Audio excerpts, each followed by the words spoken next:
Welcome to Kaundinya ಲೋಕ YouTube channel. ಈ ದಿನ ನಾವು ಮಹಾಶಿವರಾತ್ರಿಯ ಮಹತ್ವದ ಬಗ್ಗೆ ಹಾಗೂ ಜಾಗರಣೆ ಉಪವಾಸಗಳ ಬಗ್ಗೆ ಈ ವಿಡಿಯೋದಲ್ಲಿ ತಿಳಿಯೋಣ ಬನ್ನಿ.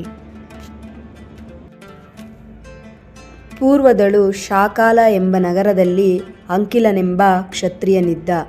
ಮೃಗಗಳಿಗೆ ಪಕ್ಷಿಗಳಿಗೆ ಆತ ಪ್ರತ್ಯಕ್ಷ ಯಮನಾಗಿದ್ದ. ಪ್ರತಿದಿನ ಕಾಡಿಗೆ ಹೋಗಿ ಬೇಟೆಯಾಡುತ್ತಿದ್ದ. ಬೇಟೆಯಾಡಿದ ಮಾಂಸದಿಂದ ಕುಟುಂಬವನ್ನು ಪೋಷಿಸುತ್ತಿದ್ದ. ಒಂದು ದಿನ ಬೆಳಗಾಗದ ಮುಂಚೆಯೇ ಬೇಟೆಗೆ ಸಿದ್ಧವಾದ ಅಂಕಿಲ ಬಿಲ್ಲು ಬಾಣಗಳನ್ನು ತೆಗೆದುಕೊಂಡು ಅಡವಿಗೆ ಹೊರಟ. ಹಗಲೆಲ್ಲ ಕಷ್ಟಪಟ್ಟರೂ ಆತನ ಅದೃಷ್ಟವೋ ದುರಾದೃಷ್ಟವೋ ಏನೋ ಒಂದು ಪ್ರಾಣಿಯಾಗಲಿ ಪಕ್ಷಿಯಾಗಲಿ ಕಾಣಲೇ ಇಲ್ಲ.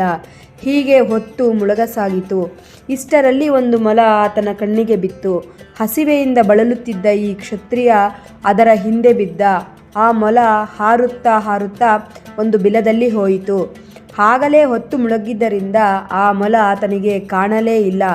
ಮತ್ತೇನೂ ಮಾಡಲಾಗದೆ ಬರಿಗೈಯಲ್ಲಿ ಮನೆಗೆ ಹೋಗಲಾರದೆ ರಾತ್ರಿ ಅಲ್ಲಿಯೇ ಕಳೆಯಬೇಕೆಂದು ತೀರ್ಮಾನಿಸಿದ. ಅಲ್ಲಿಯೇ ಹತ್ತಿರವಿದ್ದ ದೊಡ್ಡ ಮರವೇರಿ ವಿಶ್ರಾಂತಿ ಪಡೆಯಬೇಕೆಂದುಕೊಂಡ. ನಿಧಾನವಾಗಿ ಮರವೇರಿ ಕುಂತ. ನಿದ್ದೆ ಮಾಡಿದರೆ ಎಲ್ಲಿ ಕೆಳಗೆ ಬೀಳುತ್ತೇನೆಂಬ ಭಯದಿಂದ ಆತನಿಗೆ ಆ ರಾತ್ರಿ ನಿದ್ರೆಯೇ ಬರಲಿಲ್ಲ. ಗಿಡದ ಮೇಲೆ ಕುಳಿತ ಆ ಕ್ಷತ್ರಿಯನಿಗೆ ಏನೂ ತೋಚದೆ ಆ ಗಿಡದಲ್ಲಿರುವ ಎಲೆಗಳನ್ನು ಒಂದೊಂದಾಗಿ ತೆಗೆದು ಕೆಳಗೆ ಹಾಕತೊಡಗಿದ. ಇಷ್ಟರಲ್ಲಿಯೇ ಬೆಳಕರಿದು ತಣ್ಣನೆಯ ಮಂಜಿಗೆ ನೆಂದು ಮುದ್ದೆಯಾಗಿದ್ದ ಅಂಕಿಲ. ಸೂರ್ಯೋದಯವಾದ ತಕ್ಷಣ ಬರಿಗೈಯಲ್ಲಿ ಅಂಕಿಲ ನಿಧಾನವಾಗಿ ಮನೆ ಸೇರಿಕೊಂಡ. 4 ದಿನದ ನಂತರ ಅಂಕಿಲನಿಗೆ ಮರಣ ಸಂಭವಿಸಿತು. ಯಮದೂತರು ಬಂದು ಕರೆದು ಹೋಗಲು ಇಷ್ಟರಲ್ಲಿ ಒಂದು ದಿವ್ಯವಾದ ವಿಮಾನವು ಬಂದಿತು. ಅದರಲ್ಲಿ ಶಿವಭಟರಿದ್ದರು. ಅಂಕಿಲನನ್ನು ಕರೆದುಕೊಂಡು ಹೋಗಲು ಬಂದರು. ಅಲ್ಲಿಯೇ ಶಿವಭಟರಿಗೆ ಯಮದೂತರಿಗೆ ವಾದೋಪವಾದ ನಡೆದವು. ಚಿಕ್ಕಂದಿನಿಂದ ಕೆಲವು ಸಾವಿರಾರು ಪ್ರಾಣಿ ಪಕ್ಷಿಗಳನ್ನು ಕೊಂದಿರುವನು. ಅಂಕಿಲನು ಮಾಡಿದ ಪಾಪಕ್ಕೆ ಕರ್ಮಫಲವನ್ನು ಅನುಭವಿಸಲು ಯಮಲೋಕಕ್ಕೆ ಬಂದೇ ತೀರಬೇಕೆಂದು ಯಮದೂತರು ಪಟ್ಟು ಹಿಡಿದರು. ಆಗ ಶಿವಭಟರು ಹೀಗೆ ಹೇಳಿದರು: ಈತ 4 ದಿನಗಳ ಕೆಳಗೆ ಮಹಾಶಿವರಾತ್ರಿಯೆಂದು ಈ ಅಂಕಿಲ ಅಡವಿಗೆ ಹೋಗಿ ದಿನವೆಲ್ಲ ಉಪವಾಸಗೈದು ರಾತ್ರಿಯೆಲ್ಲ ಜಾಗರಣೆ ಮಾಡಿರುವನು. ತಾನೇರಿದ ಬಿಲ್ವ ವೃಕ್ಷದಿಂದ ಒಂದೊಂದು ಪತ್ರೆಯನ್ನು ಹರಿದು ಕೆಳಗೆ ಇದ್ದ ಲಿಂಗದ ಮೇಲೆ ಹಾಕಿ ಪೂಜಿಸಿರುವನು. ಅದು ಬಿಲ್ವ ವೃಕ್ಷವೆಂದು ಅದರ ಕೆಳಗೆ ಪುರಾತನ ಲಿಂಗವಿದೆಯೆಂದು ಆತನಿಗೆ ತಿಳಿಯದು. ಆದರೆ ತಿಳಿಯದೆ ಶಿವರಾತ್ರಿ ಜಾಗರಣೆಗಳು ಉಪವಾಸಗಳು ಎಷ್ಟೋ ಪುಣ್ಯವನ್ನುಂಟು ಮಾಡುತ್ತವೆ.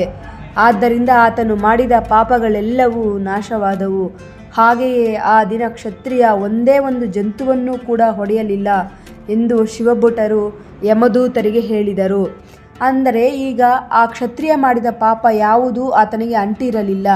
ಅದಕ್ಕೋಸ್ಕರ ಪುಷ್ಪಕ ವಿಮಾನದ ಮೇಲೆ ಆತನನ್ನು ಶಿವನ ಸನ್ನಿಧಿಗೆ ಕರೆದುಕೊಂಡು ಹೋದರು ಶಿವನ ಭಟರು. ಇಲ್ಲಿ ನಾವು ಗಮನಿಸಬೇಕಾದ ಮುಖ್ಯ ವಿಷಯವೇನೆಂದರೆ, ಯಾವುದೋ ಒಂದು ವಿಷಯವು ನಮ್ಮ ಕೈಗೂಡದೆ ಹೋದರೆ ಯಾರನ್ನೂ ನಿಂದಿಸುವ ಅಗತ್ಯವಿಲ್ಲ. ಎಲ್ಲವೂ ನಮ್ಮ ಒಳಿತಿಗೆ ಎಂಬಂತೆ ತಿಳಿಯಬೇಕು. ಇಲ್ಲಿ ಅಂಕಿಲನಿಗೆ ಆ ದಿನ ಶಿವರಾತ್ರಿ ಎಂಬುದಾಗಲಿ ಉಪವಾಸ ವ್ರತ ಆಚರಿಸುವುದಾಗಲಿ ಜಾಗರಣೆ ಇರುವುದಾಗಲಿ ಆತನಿಗೆ ತಿಳಿದಿರುವುದಿಲ್ಲ. ಆದರೆ ಶಿವರಾತ್ರಿ ಎಂದು ಪರೋಕ್ಷವಾಗಿ ಶಿವನ ಅನುಗ್ರಹಕ್ಕೆ ಪಾತ್ರನಾದನು. ಕೆಲವೊಮ್ಮೆ ಆಗುವುದೆಲ್ಲ ಒಳ್ಳೆಯದಕ್ಕಾಗಿ ಎಂದು ತಾಳ್ಮೆಯಿಂದ ಇರಬೇಕು.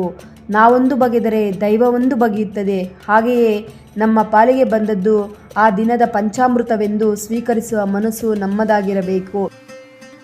ಮಹಾಶಿವರಾತ್ರಿಯ ಮಹಿಮೆಯ ಈ ಪುಟ್ಟ ಕಥೆ ನಿಮಗೆ ಇಷ್ಟವಾಗಿದ್ದರೆ ಲೈಕ್ ಮಾಡಿ, ಶೇರ್ ಮಾಡಿ ಆ್ಯಂಡ್ ಸಬ್ಸ್ಕ್ರೈಬ್ ಮಾಡಿ. Thanks for watching my video. ಓಂ ನಮಃ ಶಿವಾಯ. ಓಂ ನಮಃ ಶಿವಾಯ. ಓಂ ನಮಃ ಶಿವಾಯ. ಓಂ ನಮಃ ಶಿವಾಯ. ಓಂ ನಮಃ ಶಿವಾಯ. ಓಂ ನಮಃ ಶಿವಾಯ. ಓಂ ನಮಃ ಶಿವಾಯ.